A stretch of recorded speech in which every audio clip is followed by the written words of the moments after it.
দীর্ঘদিন মাঠের বাইরে থাকা সাকিব আল হাসানের ক্রিকেট ক্যারিয়ারে নতুন করে গতি আসার ইঙ্গিত মিলেছিল গতকাল। পাকিস্তান সুপার লিগ পিএসএলে ফ্র্যাঞ্চাইজি লাহোর কালান্দার্স দলে ভিড়িয়েছে বাংলাদেশের এই বিশ্বসেরা অলরাউন্ডারকে। তার ফ্র্যাঞ্চাইজি ক্রিকেটে ফেরার খবরে ভক্তদের মাঝে উচ্ছ্বাস ছড়িয়ে পড়ে। কিন্তু সেই সুখবরে ২৪ ঘন্টাও পেরোয়নি। এর মধ্যেই বড় ধরনের দুঃসংবাদে পড়লেন সাকিব। শেয়ার বাজারে কারসাজির দায়ে Bangladesh securities and exchange commission তাকে ২,২৬,০০,০০০ টাকা জরিমানা করেছে। বৃহস্পতিবার বিএসইসির এক সূত্রে এই তথ্য জানা গেছে।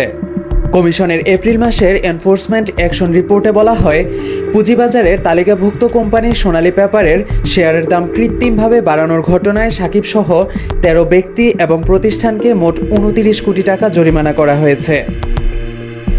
জরিমানার মুখে পড়া অন্যান্যদের মধ্যে রয়েছেন Abul Khayer, Kazi Sadia Hasan, Abul Kalam Matbar, DIT cooperative, Kazi Farid Hasan, Kazi Fuad Hasan, Kanika Afroz, Sajed Matbar, Mohammad Bashar, Monarch holdings, Monarch hotel and resorts. বিএসইসির তদন্ত অনুযায়ী ২০২১ সালের ৩০ সেপ্টেম্বর থেকে ২৮ অক্টোবর এবং ১ ডিসেম্বর থেকে ৩১ ডিসেম্বর পর্যন্ত দুটি সময়ে এই চক্রটি সোনালী পেপারের শেয়ারের দাম অস্বাভাবিকভাবে বাড়িয়ে তোলে। এই সময়ে শেয়ারের দাম ১২৬% বেড়ে ৯৫৭.৭০ টাকায় পৌঁছে যায়।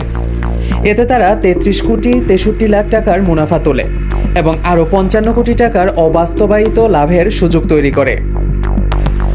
তদন্তে উঠে এসেছে একটি সমন্বিত চক্র গঠন করে এই কারসাজি চালানো হয়েছে, যা সিকিউরিটিজ আইন পরিপন্থী।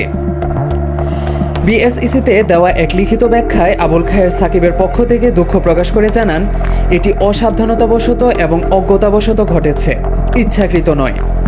ভবিষ্যতে এমন কিছু যাতে না ঘটে সে বিষয়ে তিনি সতর্ক থাকবেন বলেও জানিয়েছেন।